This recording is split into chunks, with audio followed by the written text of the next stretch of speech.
রবীন্দ্রনাথ প্রতিদিনের সূর্য। আকাশে সূর্য ওঠে প্রতিদিন, আমরা সূর্যের স্নেহ পাই সারাক্ষণ। সূর্য ছাড়া আমাদের চলে না, তেমনি আমাদের আছেন একজন, যিনি আমাদের প্রতিদিনের সূর্য।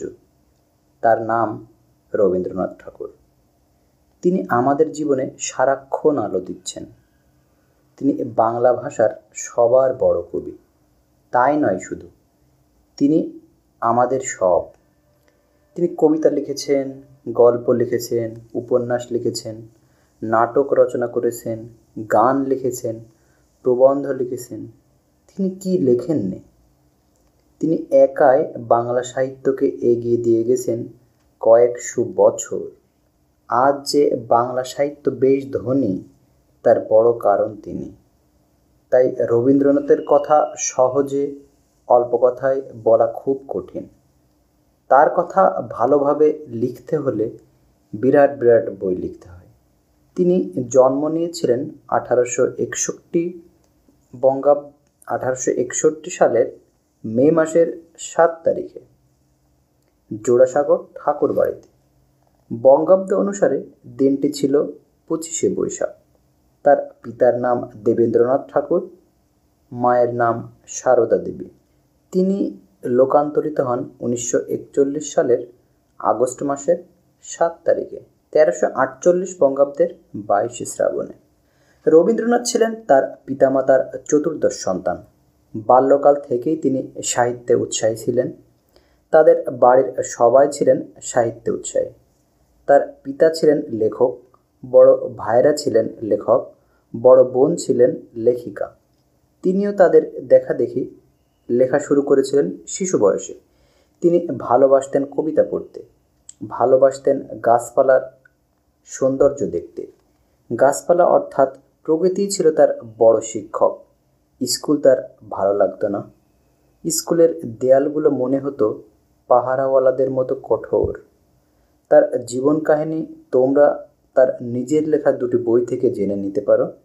আর সে বই দুটি হচ্ছে জীবন স্মৃতি ও ছেলেবেলা। এ বই দুটিতে তিনি নিজের কথা বলেছেন মধুর করে। তবে তার আরও অনেক কথা ছিল বলার, কিন্তু বলেননি। তার গোপন কথা তিনি গোপন করে গেছেন, কেননা আমাদের সমাজ হচ্ছে গোপনীয়তার সমাজ। সব সত্য এখানে প্রকাশ করা যায় না। তার যে কবিতাটি সবার আগে নিজের নামে বেরিয়েছিল, সেটির নাম হিন্দু মেলার উপহার। এর আগে তার নিজের নামে কোনো লেখা বের হয়নি। তার যে বইটি সবার আগে ছাপা হয়, সেটির নাম কবি কাহিনী। বইটি বেরিয়েছিল 1878 সালে। তবে এটি তার প্রথম লেখা বই নয়। এ বই বের হবার 2 বছর আগে তিনি লিখেছিলেন বনফুল নামে একটি কবিতার বই। বনফুল রবীন্দ্রনাথের লেখা প্রথম বই। রবীন্দ্রনাথ লিখেছেন অনেক অনেক বই। সব বইয়ের নাম আমিও জানি না। তিনি লিখেছিলেন সব রকমের লেখা: কবিতা, গল্প, উপন্যাস, গান, প্রবন্ধ, নাটক, কাব্যনাটক, ভ্রমণ কাহিনী, পাঠ্য বই, সমালোচনা, ব্যঙ্গ রচনা, ভাষাতত্ত্ব ইত্যাদি। সব দিকেই তার সার্থকতা সকলের চেয়ে বেশি। তার প্রতিভা আমাদের বিস্ময় করে। তিনি পৃথিবীর এক প্রধান রোমান্টিক কবি। তিনিই সবার আগে এশীয়দের মধ্যে নোবেল পুরস্কার লাভ করেন 1913 সালে। নোবেল পুরস্কার তার মতো প্রতিভার জন্য বড় কিছু নয়, তবে এটি পাওয়া বেশ ভালো হয়েছে তার ও বাংলা সাহিত্যের জন্য। নইলে হয়তো বাঙালি বুঝতে পারতো না তিনি কত বড় কবি। রবীন্দ্রনাথের সম্বন্ধে তোমরা অনেক কিছুই জানো। যা জানো না তা হয়তো জেনে ফেলবে আগামীকাল। তাই আমি তার সম্বন্ধে বলা যায় কিছুই বলবো না। ইচ্ছে করলে তার সম্বন্ধে অনেক কিছু তোমরা জানতে পারবে যে কোনো পাঠাগারে গিয়ে। তোমরা পড়তে পারো প্রভাত কুমার মুখোপাধ্যায়ের লেখা তার বিশাল জীবনী বই। বইটি 4 খণ্ডে। প্রতিটির নাম রবীন্দ্র জীবনী ও রবীন্দ্র সাহিত্য প্রবেশক। বইটিকে সংক্ষেপে বলা হয় রবীন্দ্র জীবনী। এটি বিরাট বই। দেখলেই যদি ভয় লাগে, তবে পড়তে পারো প্রভাত কুমার মুখোপাধ্যায়ের লেখা আরেকটি বই, নাম রবীন্দ্র জীবন কথা। বেশি মোটা নয়, বেশ সরলভাবে লেখা। আমি শুধু রবীন্দ্রনাথের লেখা অধিকাংশ বইয়ের নাম জানিয়ে দিচ্ছি। কবিতা: কবি কাহিনী, বনফুল, ভগ্ন হৃদয়, নদী, নৈবেদ্য, সন্ধ্যাসঙ্গীত, বনবাণী, পরিশেষ, বৈকালী, চিত্রবিচিত্র এবং আরও অনেক। তার লেখা কাব্যনাট্য, গীতনাট্য ও নাটক প্রহসনগুলো হচ্ছে বাল্মীকি প্রতিভা, কালমৃগয়া, নৃত্যনাট্য, চণ্ডালিকা, শ্যামা, মালিনী, ব্যঙ্গকৌতুক, নলিনী, ডাকঘর, রাজা ইত্যাদি।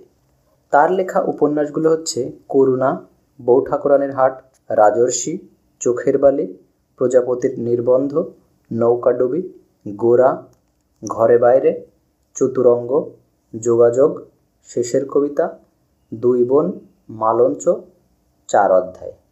তার লেখা গল্পগুলো হচ্ছে ছোট গল্প, বিচিত্র গল্প, কথা চতুষ্টয়, গল্প দশক, কর্মফল, 3 সঙ্গী, পয়লা নম্বর, গল্প সপ্ত, গল্পস্বল্প।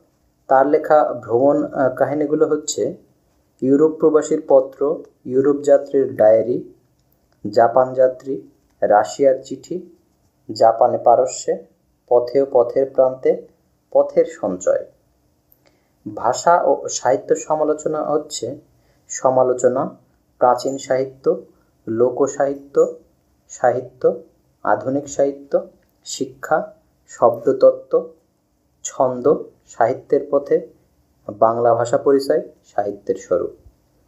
তার গানসমূহ হচ্ছে রবির ছায়া, গানের বহি ও বাল্মীকি প্রতিভা, বাউল, গীতিমাল্য, সাপমোচন, গীতালি, বৈকালী, প্রবাহিনী। তার প্রবন্ধসমূহ হচ্ছে নানা রকমের: বিবিধ প্রসঙ্গ, রামমোহন রায়, আলোচনা, মন্ত্রী অভিষেক, স্বদেশ, সমাজ, ধর্ম, শান্তিনিকেতন, ইতিহাস এবং ইত্যাদি।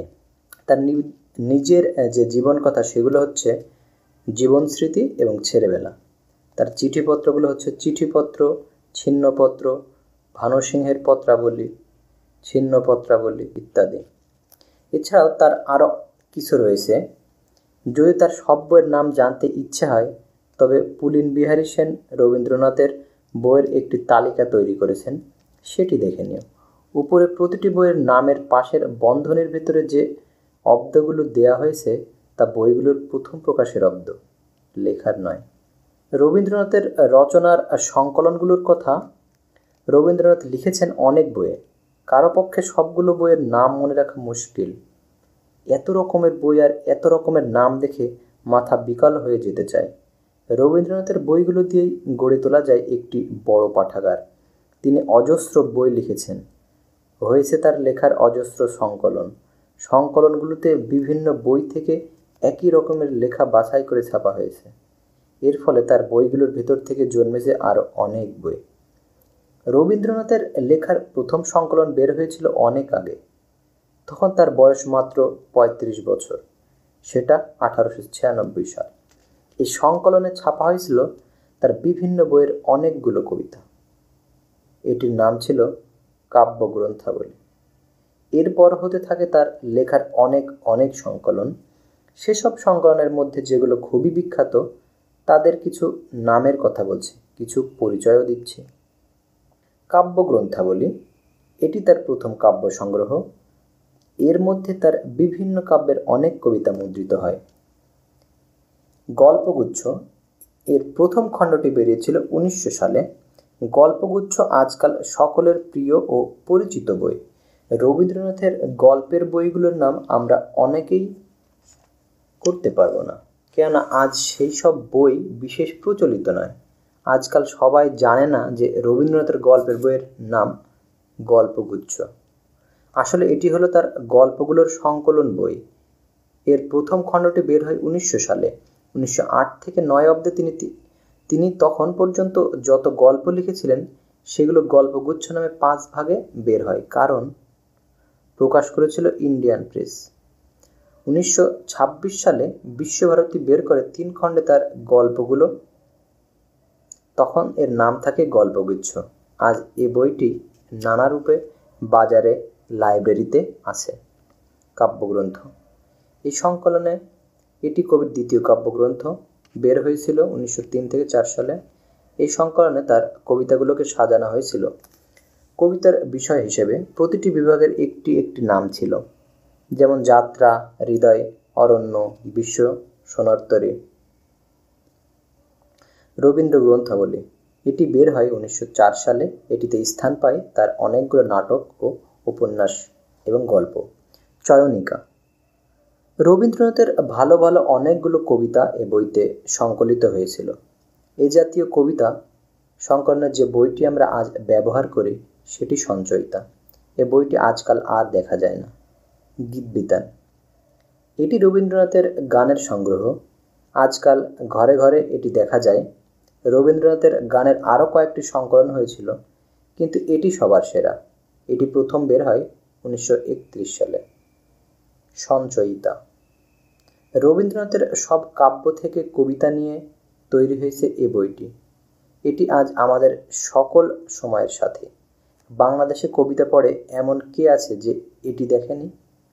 এ বইয়ের কবিতাগুলো চয়ন করেছিলেন রবীন্দ্রনাথ নিজে। রবীন্দ্র রচনাবলী, এ রচনাবলীতে সংগ্রহ করা হয়েছে রবীন্দ্রনাথের সব বই। এর প্রথম খণ্ড বের হয়েছিল 1939 সালে। তারপর প্রতি বছর বের হতে থাকে রবীন্দ্র রচনাবলীর এক একটি খণ্ড। প্রতিটি খণ্ডে থাকে তার কয়েকটি কবিতা, গল্প, প্রবন্ধের বই, থাকে উপন্যাস। আজ পর্যন্ত 28টি খণ্ড প্রকাশিত হয়েছে। রবীন্দ্রনাথের শেষ কবিতা। রবীন্দ্রনাথ অস্ত্রোপচারের ফলে মারা যান। অস্ত্রোপচার না হলে আরও কিছুদিন বাঁচতেন। অস্ত্রোপচারের কিছু আগে 1941 সালের জুলাই মাসের 30 তারিখে সকাল 9:30টায় লেখেন তিনি তার শেষ কবিতা। কবিতাটির কিছু অংশ নিচে তুলে ধরা হলো। তোমার সৃষ্টির পথ রেখেছ আকীর্ণ করি, বিচিত্র ছলনা জালে হে ছলনাময়ী। মিথ্যা বিশ্বাসের ফাঁদ পেতেছ নিপুণ হাতে সরল জীবনে, এই প্রবঞ্চনা দিয়ে মহত্বের করেছ চিহ্নিত, তার তরে রাখনি গোপনে রাত্রি। রবীন্দ্রনাথ বিশ্বাসী ছিলেন, তবে মৃত্যুর আগে টলে গিয়েছিল কি তার বিশ্বাস? বিশ্বাস রাখা খুবই কঠিন, এমনকি রবীন্দ্রনাথের পক্ষেও। 20 শতকের আলো, আধুনিকতা। আমরা 20 শতকের অধিবাসী। আর একটি দশক কেটে গেলে আমরা পৌঁছাবো 21 শতকে। বাংলা সাহিত্যের শুরু হয়েছিল আজ থেকে 1000 বছরেরও বেশি আগে। শুরুর দিকে ছিলেন কাহুপা, লুইপা। আমরা আছি এ প্রান্তে, তবে শেষ প্রান্তে নয়। আমরা অনেক শতক টিকে থাকবে, আরও অনেক শতক টিকে থাকবে বাংলা ভাষা ও সাহিত্য। রূপ নেবে নতুন নতুন, হয়তো এমন রূপ নেবে, এমন হবে তার শোভা যা আজ ভাবতেও পারছি না। গত 1000 বছরেও নিয়েছে নতুন নতুন রূপ, ছড়িয়েছে অভাবিত শোভা আর সৌন্দর্য। 1000 বছরের দীর্ঘ যাত্রায় কত রকমের পথ তৈরি করেছে, বাঁক নিয়েছে নানা ধরনের। 19 শতকে বাংলা সাহিত্য হয়ে উঠেছিল এক ধরনের আধুনিক। 19 শতকই আধুনিক।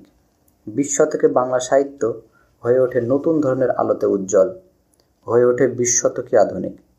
আধুনিকতা বলতে এখন আমরা 20 শতকের আধুনিকতাকেই বুঝে থাকি। কবিতা, উপন্যাস, গল্প, নাটক সব এলাকায় 20 শতকে দেখা দেয় নতুন চেতনা, নতুন সৌন্দর্য। 20 শতকের বাংলা সাহিত্য থেকে বিচ্ছুরিত হয় দুরূহ জটিল অভিনব আলো। প্রতিটি শতক ও শতাব্দী থাকে নিজস্ব চেতনা। 19 শতকের নিজস্ব ভালো লাগা, মন্দ লাগা ছিল, নিজস্ব আবেগ, অনুভূতি, স্বপ্ন, চেতনা ছিল। তার প্রকাশ ঘটেছে ওই শতকের সাহিত্যে।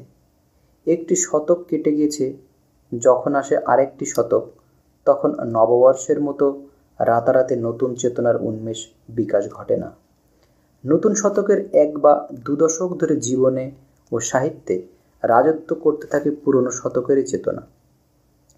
তারপর একসময় প্রতিক্রিয়া দেখা দেয় তার বিরুদ্ধে। হয়তোবা দেশে বা বিশ্বে ঘটে কোনো বড় ঘটনা বা প্রবলভাবে আলোড়িত করে জীবনকে। তখন সাহিত্য ও শিল্পকলায় নতুন চেতনা অভিনব রূপ ধরে দেখা দেয়। ইউরোপে 19 শতকের শেষ দিকেই 19 শতকের চেতনার বিরুদ্ধে প্রতিক্রিয়া দেখা দিয়েছিল। কিন্তু আমাদের দেশ প্রথাগত, পুরনোকে আঁকড়ে থাকতেই আমরা ভালোবাসি। নতুনকে আমরা খুব ভয় করি, তাই প্রতিক্রিয়া দেখা দিতে সময় লাগে। এই কারণেই 20 শতক আসার পরও 2 দশক ধরে বাংলা সাহিত্যে 19 শতকের চেতনায় প্রকাশ পেতে থাকে। কারণ রবীন্দ্রনাথ তখন লিখে চলেছিলেন তার অসামান্য কবিতাগুলো। তখনও ওই কবিতার বিরুদ্ধে প্রতিক্রিয়ার সময় আসেনি। 20 শতকের দ্বিতীয় শতকে 1914 থেকে 18তে ঘটে মানুষের ইতিহাসের প্রথম সবচেয়ে বড় সংকট। ওই সংকটের নাম প্রথম মহাযুদ্ধ। ওই মহাযুদ্ধে আমাদের দেশ পশ্চিমের মতো জড়িয়ে পড়েনি, কিন্তু তার উত্তাপ থেকে দূরেও থাকতে পারেনি আমাদের দেশ, জীবন এবং সাহিত্য। প্রথম মহাযুদ্ধ ইউরোপকে বদলে দেয়। বদল ঘটে ইউরোপীয় চেতনার। অবিশ্বাস, ক্লান্তি, অমানবিকতা, নৈরাশ্য প্রভৃতি ইউরোপীয় সাহিত্যে নানাভাবে প্রকাশ পেয়ে সৃষ্টি করে নতুন সাহিত্য। আধুনিক সাহিত্য, বাংলা সাহিত্যেও তার প্রভাব পড়ে এবং বিকশিত হয় 20 শতকের আধুনিক সাহিত্য। তবে তার জন্য আমাদের প্রায় 250 দশক অপেক্ষা করতে হয়েছিল। বলা যায় বাংলা সাহিত্যে 20 শতক এসেছিল 20 শতকের তৃতীয় দশকের মাঝামাঝি।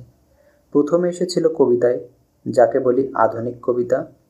ওই আধুনিক কবিতায় 20 শতকের বাংলা সাহিত্যের শ্রেষ্ঠ সম্পদ, উজ্জ্বলতম আলোকমালা।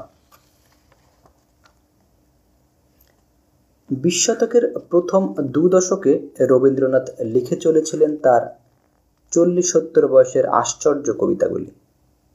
তার কবিতার রোমান্টিক বন্যায় তখন প্লাবিত পাঠকের চিত্ত। এ সময় বের হয় তার নৈবেদ্য, খেয়া, শিশু, গীতাঞ্জলি, বলাকা। তখন বাংলা কবিতায় রবীন্দ্র যুগ চলছে। তার কবিতা অসামান্য, কিন্তু চেতনায় তা 19 শতকেরই। জীবনের প্রথমার্ধে যেসব বোধবিশ্বাস, আবেগ অঙ্কুরিত হয়েছিল তার মনোলোকে, এ সময়ে তাই পুষ্পিত হয়ে উঠেছিল তার কবিতায়। ওই সব পুষ্পের মূল ছিল 19 শতকে। তখন দেখা দিয়েছেন এক গোত্র তরুণ কবি, যারা ছিলেন পুরোপুরি রবীন্দ্র অনুসারী। ওই কবিদের কেউ কেউ কিছু কিছু চমৎকার কবিতা লিখেছেন, কিন্তু তাতে 20 শতককে পাওয়া যায় না। তাদের মধ্যে সবচেয়ে বিখ্যাত সত্যেন্দ্রনাথ দত্ত। তিনি প্রচুর লিখেছিলেন। হালকা ছন্দের জাদু সৃষ্টি করে ছন্দের জাদুকর উপাধিও পেয়েছিলেন, কিন্তু তার কবিতার মূল্য কম। তিনি বেশি দিন বাঁচেননি। বাঁচলেও যে খুব বড় কবি হয়ে উঠতেন এমন মনে হয় না। তার কয়েকটি কাব্য ও বীণা, হোমশিখা, কুহুকেকা, অভ্র আবির। এ সময় যতীন্দ্রমোহন বাগচি লিখেছিলেন গুটিকয় মনোরম কবিতা। কাজলা দিদি নামের একটি বেদনাকাতর কবিতার জন্য তিনি প্রিয় হয়ে আছেন। তার কাব্য হচ্ছে রেখা, অপরাজিতা। নাগকেশর, কুমুদরঞ্জন মল্লিক লিখেছিলেন পল্লী প্রেমের কবিতা। তার কাব্য উজানি, বন তুলসী, বন মল্লিকা, রজনীগন্ধা। তারা ছিলেন রবীন্দ্র প্রভাবিত। বুদ্ধদেব বসু তাদের সম্বন্ধে বলেছেন যে তাদের পক্ষে অনিবার্য ছিল রবীন্দ্রনাথ অনুকরণ এবং অসম্ভব ছিল রবীন্দ্রনাথের অনুকরণ। তারা কবিতায় এমন কিছু করতে পারেননি যাকে বলা যায় গুরুত্বপূর্ণ। 20 শতকের চেতনা তাদের কবিতায় নেই। এই কবিরা পুড়েছেন রবীন্দ্র আগুনে। ওই সময়ে রবীন্দ্র প্রভাব থেকে বেরিয়ে আসা কঠিন ছিল। বেরিয়ে যে আসতে হবে তাই মনে পড়েনি অধিকাংশের। কারো কারো মনে পড়ছিল এবং খুঁজছিলেন নতুন কবিতার পথ। কিন্তু তারা রবীন্দ্রনাথ থেকে কিছুটা বেরিয়ে এলেও সত্যিকারভাবে নতুন আধুনিক কবিতার ধারা সৃষ্টি করতে পারেননি। তারা মহিতলাল মজুমদার, যতীন্দ্রনাথ সেনগুপ্ত ও কাজী নজরুল ইসলাম। মহিতলালের কাব্যগ্রন্থ হচ্ছে স্বপন পসারি, বিস্মরণে, স্বরগরল। যতীন্দ্রনাথের কাব্য হচ্ছে মরীচিকা, মরুশিখা, মরুমায়া। কবি হিসেবে কাজী নজরুল ইসলাম অত্যন্ত বিখ্যাত। বিদ্রোহী কবি উপাধিটি তার নামের সাথে জড়িয়ে গেছে। তবে তিনি শুধু বিদ্রোহী ছিলেন না, বিদ্রোহের বিপরীত আবেগও রয়েছে তার কবিতায়। তার কবিতায় তারুণ্যের আবেগ প্রকাশ পেয়েছে খুব, আর প্রেমের কবিতায় প্রকাশ পেয়েছে কৈশোরিক কাতরতা। তার খ্যাতির মূলে সামাজিক রাজনীতির কারণ রয়েছে প্রবলভাবে। তার কাব্য হচ্ছে অগ্নিবীণা, দোলন চাপা, ভাঙার গান, পুবের হাওয়া, বিষের বাসি, ছায়ানট। নজরুল একজন মহাপদ্যকার। জসীমউদ্দীনও ভিন্ন ধরনের কবিতা লিখেছিলেন। পল্লীর জীবন ও কিংবদন্তি অবলম্বন করে কবিতা লিখে বিখ্যাত হয়েছিলেন তিনি পল্লী কবি নামে। কুমুদরঞ্জন মল্লিকের প্রভাব আছে তার উপর। তার কাব্য হচ্ছে রাখালি, নকশিকাতার মাঠ, বালুচর, সুজনবাদিয়ার ঘাট। 20 শতকের তৃতীয় দশকের মাঝামাঝি দেখা দেয় আধুনিক কবিতা। এই কবিতার মধ্য দিয়েই 20 শতক প্রবেশ করে বাংলা সাহিত্যে। রবীন্দ্রনাথের কবিতার পর আধুনিক কবিতাই প্রকৃত অভিনব সৃষ্টি বাংলা সাহিত্যে। মূল্যবানতা বটে, এর চেয়ে মূল্যবান আর কিছু সৃষ্টি হয়নি 20 শতকের বাংলা সাহিত্যে। আধুনিক কবিতা ও এর আগের কবিতার মধ্যে দুস্তর ব্যবধান। এই কবিতার বদলে যায় বাঙালির চেতনা, দেখা দেয় নতুন জটিল বিস্ময়কর শোভা। 20 শতকের প্রাণ ধরে পড়েছে এ কবিতায়। এর আগের কবিতা পড়ে বুঝতে অত্যন্ত তার অর্থ বুঝে উঠতে পারে যে কোনো সাধারণ শিক্ষিত বাঙালি, কিন্তু এই কবিতা তাদের কাছে মনে হবে দুরূহ, দুর্বোধ্য। এর আগের কবিতা প্রধানত রোমান্টিক, কারণ তখন প্রাধান্য বিস্তার করেছিলেন রবীন্দ্রনাথ। ওই কবিতায় শব্দগুলো কঠিন নয়, ভাবও দুরূহ নয়। অধিকাংশ কবিতায় প্রকাশ পেয়েছে এমন বক্তব্য যার মোটামুটি সারাংশ করা কঠিন নয়। ওই সমস্ত কবিতায় বাঙালির প্রথাগত আবেগ, স্বপ্ন, সুখ দুঃখ, কাতরতা ও বিশ্বাস প্রকাশ পেয়েছে। কিন্তু আধুনিক কবিতা তার পুরোপুরি বিপরীত। এ কবিতায় বদলে যায় ভাব, বদলে যায় ভাষা। বিশ্বাস, শান্তি, সুন্দর, কল্যাণ প্রভৃতির কথা বাংলা কবিতায় বড় বেশি বলা হয়েছে। আধুনিক কবিরা বাদ দেন সেসব জিনিস। আগের কবিতার বাংলা ছিল পল্লী বাংলা। আধুনিক কবিরা বেছে নেন নগরকে, রচনা করেন তার সুন্দর অসুন্দর চিত্র। তারা ক্লান্তির কথা বলেন, অবিশ্বাসের কথা বলেন, নিরাশার কথা বলেন। তারা বলেন ব্যক্তিগত যন্ত্রণা ও নৈঃসঙ্গের কথা, প্রকাশ করেন বিভিন্ন রকমের কামনা বাসনা। এসব কথা বলেন এক ভিন্ন ধরনের বাংলা ভাষায়। সে ভাষা জটিল, দুরূহ। ছন্দ বদলে দেন এবং ছন্দের বদলে কবিতা লেখেন গদ্যে। কবিতায় তারা খচিত করেন মননশীলতা। বাংলা ভাষার আগের কবিরা আবেগকেই কবিতা ভাবতেন। আধুনিক কবিরা আবেগকে শোধিত করেন মননশীলতা দিয়ে। তারা সবাই অসামান্য শিক্ষিত কবি। নতুন কবিতা সৃষ্টির জন্যে তারা ছুটেছেন বিদেশি কবিতা থেকে কবিতায়। ইংরেজি, ফরাসি, জার্মান কবিতা থেকে তারা সংগ্রহ করেছেন প্রেরণা এবং জ্ঞানের বিভিন্ন শাখা থেকে শিখেছেন তারা অনেক কিছু। স্বাভাবিক প্রতিভা ও অধীত জ্ঞানের মিলনে সৃষ্টি হয়েছে তাদের কবিতা। বাংলা ভাষায় যারা আধুনিক কবিতা সৃষ্টি করেছিলেন তাদের মধ্যে 5 জন প্রধান। রবীন্দ্রনাথের পর তারাই বাংলা ভাষার প্রধান কবি। তারা হচ্ছেন বুদ্ধদেব বসু, জীবনানন্দ দাশ, সুধীন্দ্রনাথ দত্ত, বিষ্ণু দে, অমিয় চক্রবর্তী। এই 5 জন কবি মিলে সৃষ্টি করেন বাংলা ভাষায় আধুনিক কবিতা। প্রেমেন্দ্র মিত্রও সাহায্য করেছিলেন আধুনিক কবিতার বিকাশে, কিন্তু তিনি চেতনার দিক দিয়ে পিছিয়ে পড়েন, তাই পুরোপুরি আধুনিক ও গুরুত্বপূর্ণ কবি হয়ে উঠতে পারেননি। আধুনিক কবিতার উদ্ভবে গুরুত্বপূর্ণ ভূমিকা পালন করেছিল কয়েকটি সাহিত্য পত্রিকা। এর মাঝে 2টি কল্লোল ও কালিকলম বেরোত কলকাতা থেকে এবং একটি প্রগতি বেরোত ঢাকা থেকে। আধুনিক কবিতার বিকাশে খুবই গুরুত্বপূর্ণ ভূমিকা পালন করেছিল একটি কবিতা পত্রিকা, নাম কবিতা। বুদ্ধদেব বসু ছিলেন কবিতার সম্পাদক। আধুনিক কবিতা কিন্তু শুরুতেই সাদর অভ্যর্থনা পায়নি, বরং বিরূপতার মুখোমুখি হয়েছিল বেশ। এমনকি রবীন্দ্রনাথও ছিলেন আধুনিকের বিরোধী, কারণ আধুনিকেরা ছিলেন রবীন্দ্র বিরোধী। আধুনিকেরা এমন কবিতা সৃষ্টি করতে চেয়েছিলেন যা রবীন্দ্রনাথের কবিতার সম্পূর্ণ বিপরীত। তারা ছেড়ে দিয়েছিলেন রবীন্দ্রনাথের বিশ্বাস ও আবেগ, ত্যাগ করেছিলেন রবীন্দ্রনাথের ভাষা ও ছন্দ। নতুনের বিকাশ হয় পুরনো প্রধানের সাথে সংঘর্ষে। আগের রাজাকে হটাতে না পারলে সিংহাসন অধিকার করা যায় না। আধুনিকেরা বাংলা কবিতার সিংহাসন অধিকার করেছিলেন রবীন্দ্রনাথকে সিংহাসনচ্যুত করে। আধুনিক কবিতার সূচনা হয় হিসেবে 1925কে চিহ্নিত করা যায়। 20-এর দশকের দ্বিতীয়ার্ধে হয়েছে আধুনিক বাংলা কবিতার সূচনা, আর 30-এর দশকে ঘটেছে তার বিকাশ ও প্রতিষ্ঠা। বুদ্ধদেব বসুর কথা ভাবলে রবীন্দ্রনাথকে মনে পড়ে। প্রতিভার বিচিত্রমুখিতায় রবীন্দ্রনাথই তার তুলনা। তিনি কবি, ঔপন্যাসিক, গল্পকার, নাট্যকার, অনুবাদক, সমালোচক, সম্পাদক, সব এলাকায় গুরুত্বপূর্ণ। আধুনিক কবিদের মধ্যে শ্রেষ্ঠ নন, তবে তিনি প্রধান পুরোহিত। কবিতা সম্পাদনা করে আধুনিক কবি ও কবিতার পক্ষে প্রবন্ধ লিখে বিশ্বের আধুনিক কবিতা অনুবাদ করে তিনি আমাদের আধুনিকতার শিক্ষক হইয়াছেন। তিনি আধুনিক কবিদের মধ্যে সবচেয়ে গীতিময় ও আবেগপ্রবণ এবং তীব্রভাবে সংরক্ত।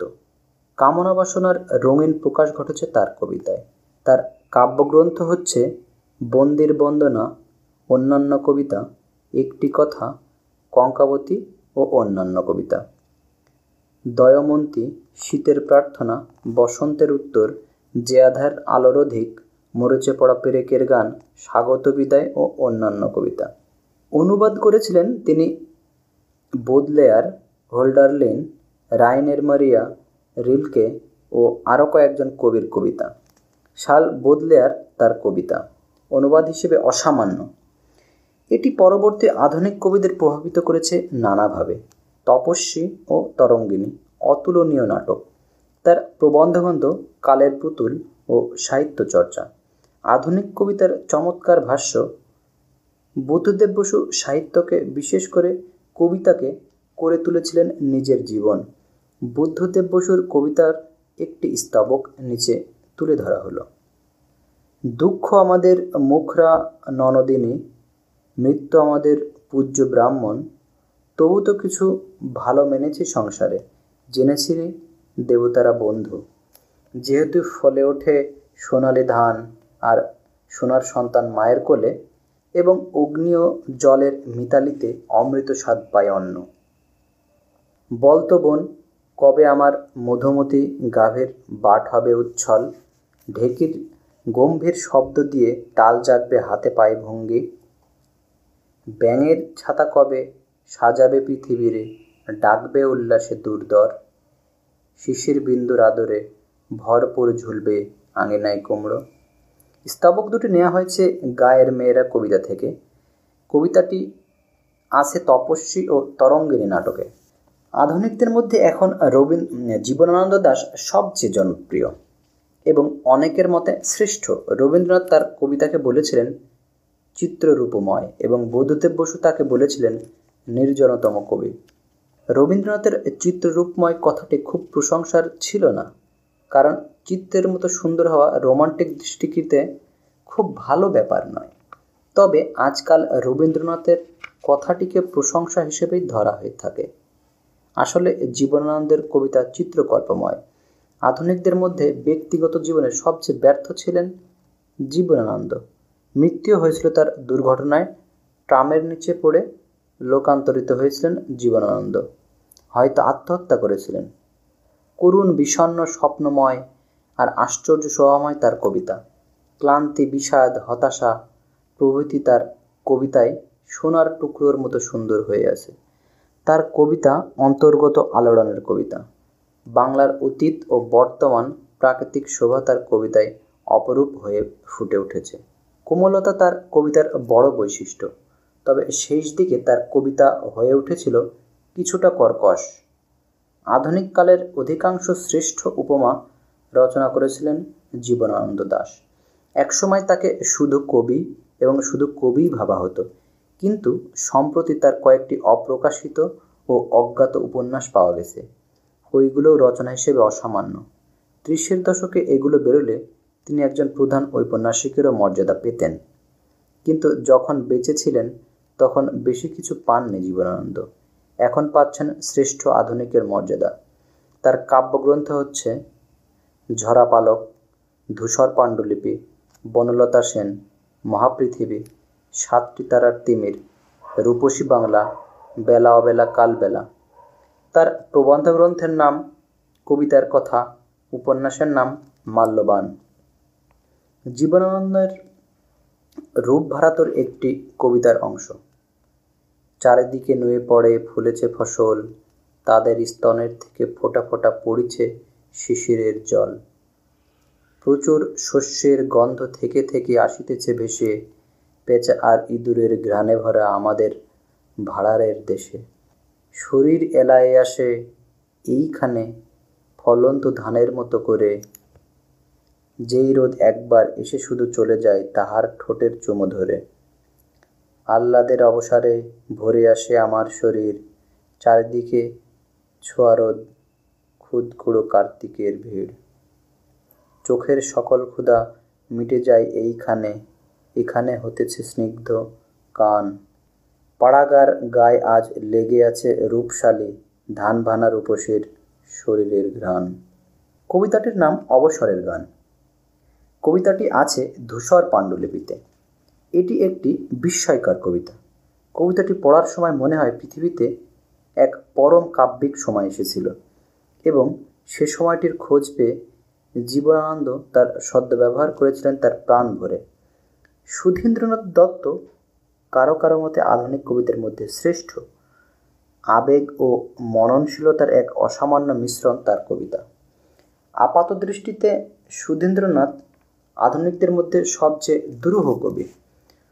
অভিধান থেকে তিনি প্রচুর অপ্রচলিত শব্দ বেছে নিয়েছেন এবং সেগুলোতে সঞ্চার করেছেন 20 শতকের উত্তাপ।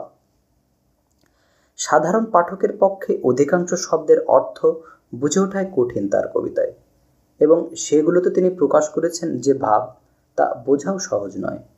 দর্শন থেকে দর্শনে ফিরেছেন সুধীন্দ্রনাথ।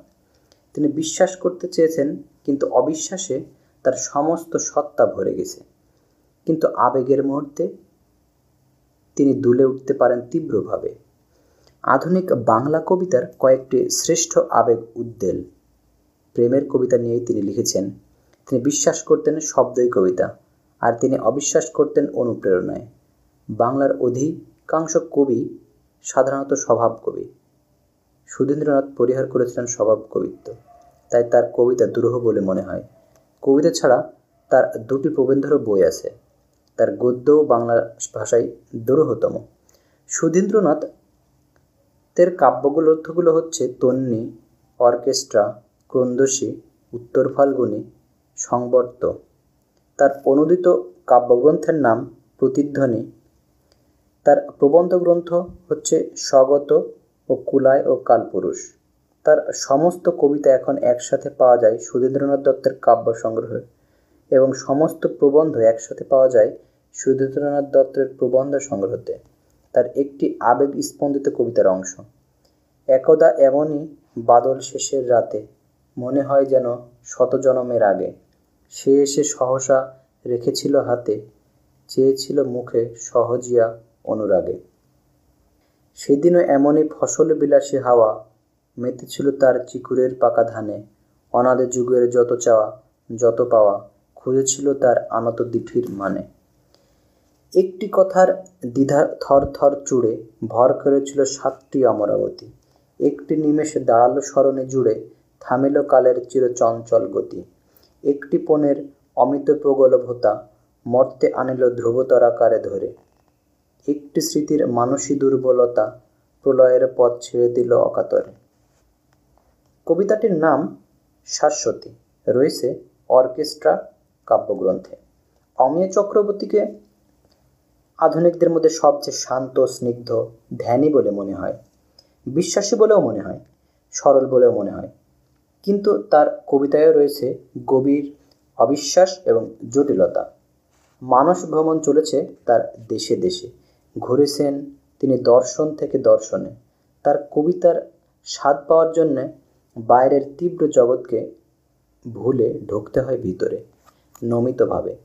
কবিতার সাথে কিছু প্রবন্ধও লিখেছেন অমিয় চক্রবর্তী। অমিয় চক্রবর্তীর কাব্যগ্রন্থ হচ্ছে খসড়া, একমুঠো, মাটির দেয়াল, অভিজ্ঞান বসন্ত, দুর্জানি, পারাপার, ঘরে ফেরার দিন, হারানো অর্কিড।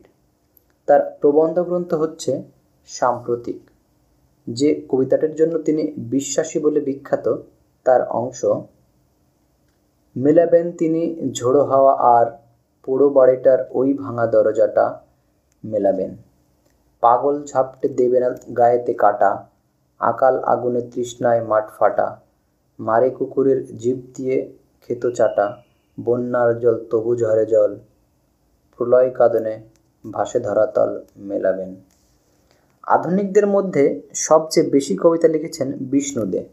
তার কবিতা কখনো আবেগঘন, কখনো তীব্র, কখনো মননশীলতায় গভীর ও দুরূহ জটিল।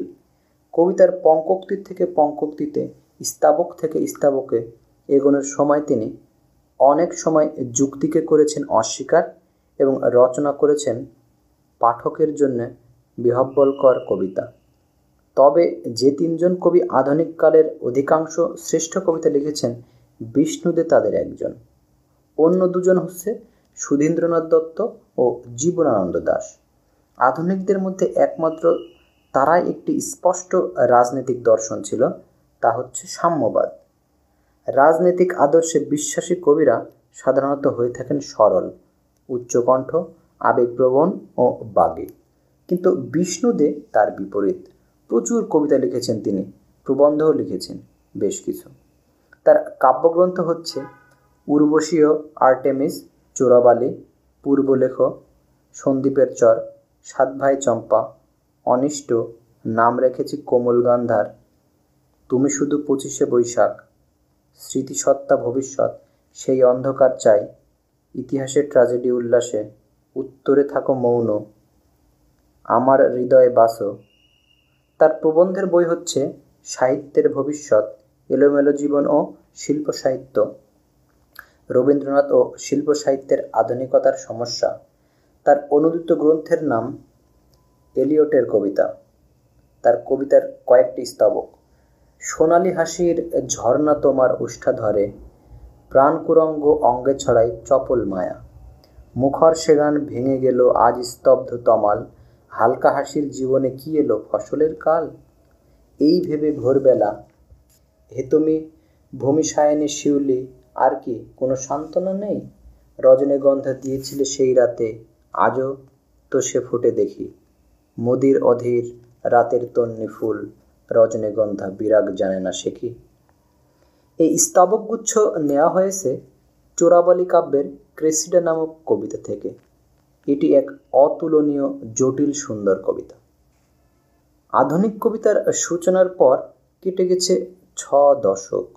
প্রথম মহান আধুনিকদের পর দেখা দিয়েছেন দশকে দশকে নতুন নতুন আধুনিকেরা, এবং বাংলা আধুনিক কবিতাকে করে তুলেছেন গভীর, ব্যাপক এবং বিচিত্র। প্রথম আধুনিকদের পরে যিনি গুরুত্বপূর্ণ আধুনিক কবি, তার নাম সমর সেন। তিনি লিখেছেন কম, কিন্তু কিছু গুরুত্বপূর্ণ কবিতা লিখেছেন তিনি। তার কাব্যগ্রন্থ কয়েকটি কবিতা, গ্রহণ ও অন্যান্য কবিতা, 3 পুরুষ। সমর সেনের কবিতা নামক একটি সংগ্রহে তার প্রায় সব কবিতা পাওয়া যায়। আর একজন কবির নাম বলা দরকার, তবে তিনি ঠিক আধুনিক নন। তার নাম সুকান্ত ভট্টাচার্য। মাত্র 21 বছর বয়সে লোকান্তরিত হয়েছিলেন সুকান্ত। বাংলার অকাল মৃত কবিদের মধ্যে তিনি সবচেয়ে প্রতিভাবান। বাংলা ভাষায় মার্ক্সীয় ধারার শ্রেষ্ঠ কবি সুকান্ত। তার কাব্যগ্রন্থ ছাড়পত্র, পূর্বাভাস, ঘুম নেই আধুনিক কবিতার এখন শেষ পর্যায়ে চলছে। এখন অনেক কবি আবার হয়ে উঠছেন অনাধুনিক। 20 শতকের কথা সাহিত্য, গল্প ও উপন্যাস যে নতুন হবে, 20 শতকের বাস্তব ও স্বপ্নকে প্রকাশ করবে, তাতে কোনো সন্দেহ নেই। এই শতকে ঔপন্যাসিকেরা, গল্পকারেরা নতুন নতুন প্রশ্ন তুলেছেন, জীবনকে দেখার চেষ্টা করেছেন নতুন চোখে।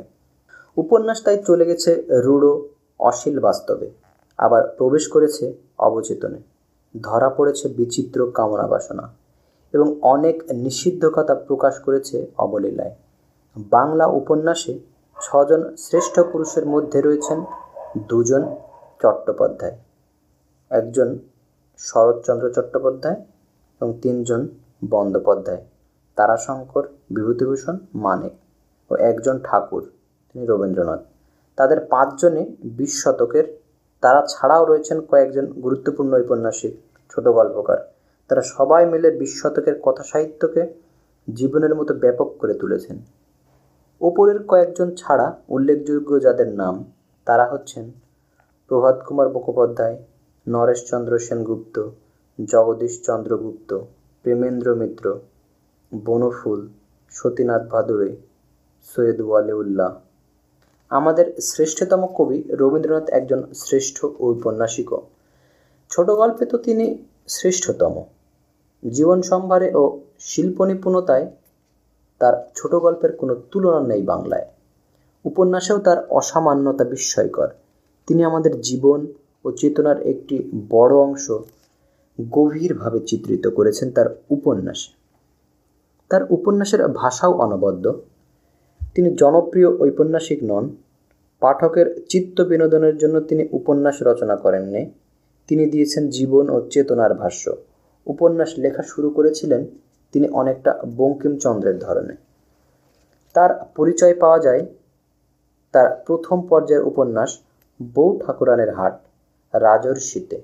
নৌকাডুবি নামে তার একটি উপন্যাস রয়েছে, তাতেও ঠিক রবীন্দ্রনাথকে পাওয়া যায় না।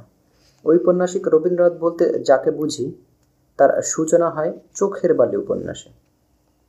এই উপন্যাসটিতে সূচিত হয় বাংলা উপন্যাসের আধুনিক যুগ। কয়েকটি নতুন জিনিস দেখা দেয় এই উপন্যাসে। বাস্তবের চিত্রণে রবীন্দ্রনাথ এই উপন্যাসে গ্রহণ করেন আধুনিক ভঙ্গি, বিশ্লেষণ করেন পাত্রপাত্রীদের মনস্তত্ত্ব, পরিত্যাগ করেন প্রথাগত নীতিবোধ।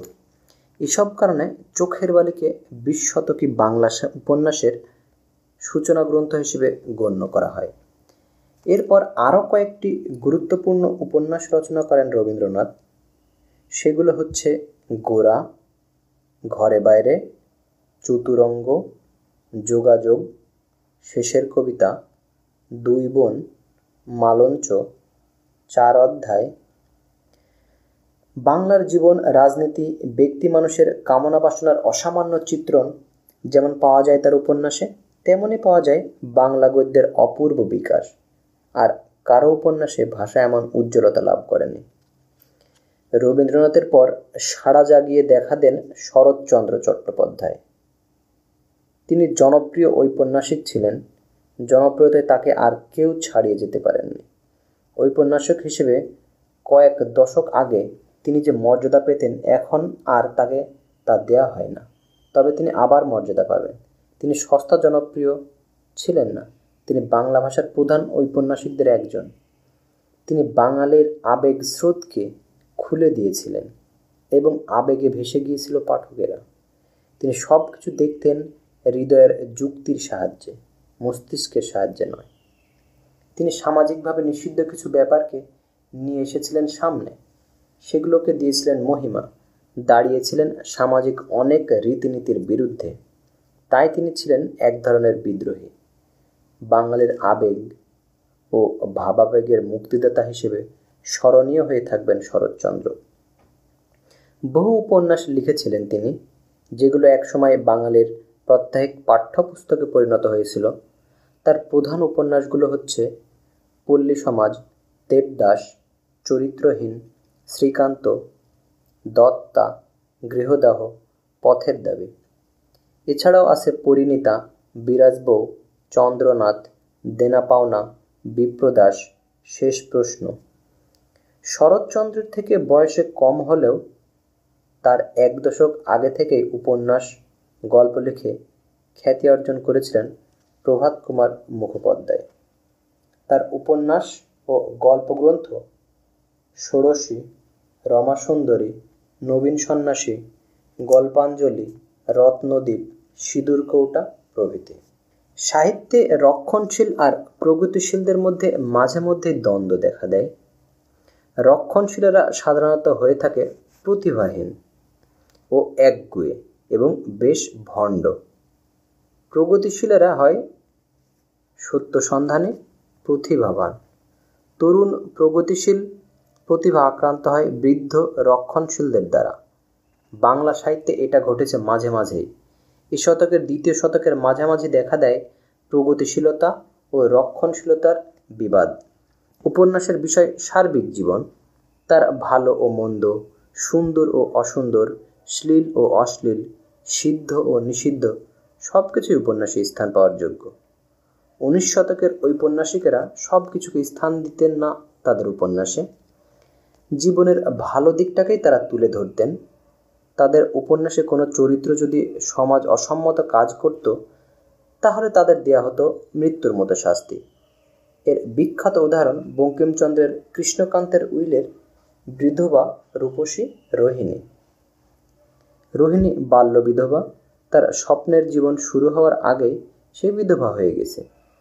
জীবনে তার কোনো অধিকার নেই, সমাজ তার সমস্ত স্বপ্ন ও বাসনাকে নিষিদ্ধ করে দিয়েছে, কিন্তু সে জীবন উপভোগে ব্যগ্র। তাই বঙ্কিম তাকে শাস্তি দেন, বন্দুকের গুলিতে মরতে হয় রোহিণীকে। রোহিণীকে মেরে শান্তি পান বঙ্কিম ও স্থির থাকে হিন্দু সমাজ। কিন্তু আধুনিকেরা এটা মেনে নিতে পারেননি। যেমন রবীন্দ্রনাথের চোখের বালি বিনোদিনীও বিধবা ও জীবনের জন্য ব্যাকুল, কিন্তু রবীন্দ্রনাথ তাকে কোনো শাস্তি দেননি, বরং তার কামনাকে চিত্রিত করেছেন সহানুভূতির সাথে। শরৎচন্দ্রের উপন্যাসে তো দেখে নিষিদ্ধ কামনার জয় জয়কার। এতে বিচলিত হয়েছিলেন রক্ষণশীলেরা। যতীন্দ্রমোহন সিংহ নামে একজন রক্ষণশীল লেখক সাহিত্যে স্বাস্থ্য রক্ষা নামে একটি বই লেখেন। আরও কেউ কেউ আধুনিক সাহিত্যকে বেশ অশালীন ভাষায় তিরস্কার করেন। এ শতকের তৃতীয় দশকে সাহিত্যে বাস্তবতার স্থান আর সীমা নিয়ে কলহ ঘন হয়ে হতে দেখা দেয়। তাতে জড়িয়ে পড়েন রবীন্দ্রনাথও। এ সময়ে তরুণ লেখকেরা চাইছিলেন নতুন সাহিত্য, নতুন বাস্তবতা, যা নেই আগের উপন্যাসে। ওই বাস্তবতা বেশ নির্মম, বেশ অশালীন ও শিউরে ওঠার মতো। 19 শতকের শেষ দিকে এমন বাস্তবের ছবি এঁকেছিলেন ইউরোপের অনেক ঔপন্যাসিক, এবং 20 শতকেও তারা জীবনের তলদেশ খুঁড়ে খুঁড়ে উদ্ঘাটন করেছিলেন অনেক নির্মম পীড়াদায়ক ব্যাপার। তৃতীয় দশকের বাঙালি লেখকেরাও তাই করতে চাইলেন। তারা সুন্দর জীবন থেকে চলে যেতে চাইলেন বস্তিতে, তারা উঁচু জীবন থেকে ঢুকতে চাইলেন নিচু জীবনে, জীবনের পাতালে, যেখানে জমে আছে জীবনের সমস্ত নোংরা। রবীন্দ্রনাথও শিউরে উঠলেন এতে। এর ফলে শুরু হলো বাস্তবতা নিয়ে রবীন্দ্রনাথ ও তরুণ লেখকদের কলহ। রবীন্দ্রনাথেরও সীমাবদ্ধতা ছিল, এতে উপকৃত হয় বাংলা উপন্যাস। নতুন ধারার ঔপন্যাসিক ও উপন্যাসে ঋদ্ধ হয়ে ওঠে বাংলা সাহিত্য। যেমন আধুনিক কবিতা সৃষ্টিতে, তেমনি আধুনিক উপন্যাস সৃষ্টিতে তীব্র ভূমিকা নিয়েছিল কয়েকটি পত্রিকা। প্রথম নাম করতে হয় কল্লোলের। এ পত্রিকাটি আধুনিক বাংলা সাহিত্যের জননীর মতো। এর নাম অনুসারে একটি যুগকে এখন কল্লোল যুগই বলা হয়। আধুনিকতার পক্ষে ছিল আরও দুটি পত্রিকা, ঢাকার প্রগতি আর কলকাতার কালিকলম। এই পত্রিকাগুলো, বিশেষ করে কল্লোল, ছিল সে যুগের বিদ্রোহী। তরুণ লেখকরা এসব পত্রিকায় প্রকাশ করতে লাগলেন নতুন অভিজ্ঞতা, বস্তির সত্য তারা প্রকাশ করতে শুরু করলেন। যখন পুরনোরা ব্যস্ত গৃহের সাজানো সত্য নিয়ে, লেখকদের অভিজ্ঞতা এই সাহিত্য সৃষ্টিতে সাহায্য করেছিল নিঃসন্দেহ নেই। কিন্তু তারা অনুপ্রেরণা পেয়েছিলেন পশ্চিম থেকে। পশ্চিমে ফ্রয়েডের তত্ত্ব মানুষকে দেখছে নতুনভাবে। জোলা, গোর্কি, হামসন, বোয়ার আর অনেক ঔপন্যাসিক উদ্ঘাটন করেছেন জীবনের অবস্তর। সে স্তর সুন্দর নয়, শোভন নয়, স্বস্তিকর নয়। আমাদের তরুণ ঔপন্যাসিকেরাও সাধনা শুরু করলেন অবস্থার উপস্থাপনের। বদলে গেল উপন্যাস। নতুনদের পুরোধা হয়ে দেখা দেন নরেশচন্দ্র সেনগুপ্ত। তিনি ছিলেন এক সাড়া জাগানো মানুষ। যেদিকেই গেছেন সেদিকেই ভূমিকম্প দেখা দিয়েছে। ঢাকা বিশ্ববিদ্যালয়ের আইনের অধ্যাপক ছিলেন, ডক্টরেট উপাধিও ছিল, কিন্তু প্রথাগত ছিলেন না। তিনি ছিলেন প্রথা বিরোধী। আজকাল তিনি অনেকটা বিস্মৃত। তিনি কামনা ও অপরাধকে তার উপন্যাসের প্রধান বিষয় করে তুলেছিলেন। তার উপন্যাস হচ্ছে শুভা, অগ্নিসংস্কার, শান্তি, সর্বহারা, অভয়ের বিয়ে। শৈলজানন্দ মুখোপাধ্যায় সাড়া জাগিয়েছিলেন তার উপন্যাসে, বিশেষ করে গল্পে। অবস্থারের জীবনের ছবি এঁকে কয়লাকোঠের জীবনের নির্মম চিত্র পাওয়া যায় তার গল্পে। লেখক হিসেবে তিনি অত্যন্ত গৌণ, তবে বাংলা গল্পের বাস্তবতার সীমাকে তিনি বাড়িয়ে দিয়েছিলেন বলে স্মরণীয়। তার উপন্যাসের মধ্যে রয়েছে ঝোড়ো হাওয়া, ষোলো আনা, মহাযুদ্ধের ইতিহাস, পূর্ণচ্ছেদ, বাস্তবের নির্মম নির্মোহ চিত্রণের জন্য গুরুত্বপূর্ণ হয়ে আছেন জগদীশ গুপ্ত। তার উপন্যাসে মানুষ ইতর প্রাণীমাত্র। তার উপন্যাস অসাধু সিদ্ধার্থ, লঘুগুরু, গতিহারা জাহ্নবী, দুলালের দোলা। 20 শতকের বিখ্যাত ঔপন্যাসিকদের একজন বিভূতিভূষণ বন্দ্যোপাধ্যায়। তিনি যেন পল্লী বাংলার গদ্য মহাকাব্য রচয়িতা। পথের পাঁচালী তাকে অমরত্ব এনে দিয়েছে। তার উপন্যাস হচ্ছে পথের পাঁচালী, অপরাজিত, আরণ্যক, বিপিনের সংসার, আদর্শ হিন্দু হোটেল, দেবযান, ইছামতি। অনেকের মতে আধুনিক ঔপন্যাসিকদের মধ্যে শ্রেষ্ঠ তারাশঙ্কর বন্দ্যোপাধ্যায়। বীরভূমের সাধারণ জীবন ও ক্ষয়িষ্ণু জমিদারেরা স্থান পেয়েছে তার উপন্যাসে। তার উপন্যাসেও চোখে পড়ে মহাকাব্যিক বিস্মৃতি। তার বিখ্যাত উপন্যাস হচ্ছে ধাত্রীদেবতা, গণদেবতা, পঞ্চগ্রাম, হাসুলিবাকের উপকথা, কবি, নাগিনী কন্যার কাহিনী। আমাদের অতি প্রশংসিত ঔপন্যাসিকদের একজন মানিক বন্দ্যোপাধ্যায়। তার আসল নাম প্রবোধ কুমার বন্দ্যোপাধ্যায়। বিভিন্ন রকম তত্ত্ব অবলম্বন করেছেন তিনি উপন্যাসে। তাই তার উপন্যাস অন্যান্যের থেকে কিছুটা জটিল। মনের গোপন কামনা বাসনা থেকে শ্রেণীসংগ্রাম রূপ পেয়েছে তার উপন্যাসে। তার বিখ্যাত উপন্যাস হচ্ছে দিবারাত্রির কাব্য, পুতুল নাচের ইতিকথা, পদ্মা নদীর মাঝে, শহরতলি, চতুষ্কোণ। আধুনিক গুরুত্বপূর্ণ ঔপন্যাসিকদের মধ্যে দুজন কবি, একজন প্রেমেন্দ্র মিত্র, অন্যজন বুদ্ধদেব বসু। প্রেমেন্দ্র মিত্র বস্তির জীবনের কাহিনী লিখে সাড়া জাগিয়েছিলেন। পাক তার সাড়া জাগানো উপন্যাস। তার আরও উপন্যাস হচ্ছে মিছিল, উপনয়ন, আগামীকাল, কুয়াশা। কবি ও ঔপন্যাসিক হিসেবে অনেক বড় বুদ্ধদেব বসু প্রেমেন্দ্র মিত্রের থেকে। বুদ্ধদেব বসু উপন্যাসে বাহ্যিক ঘটনার থেকে বেশি জোর দিয়েছেন মনোঘটনার উপর। তিনি অন্তর্জগতের ঔপন্যাসিক।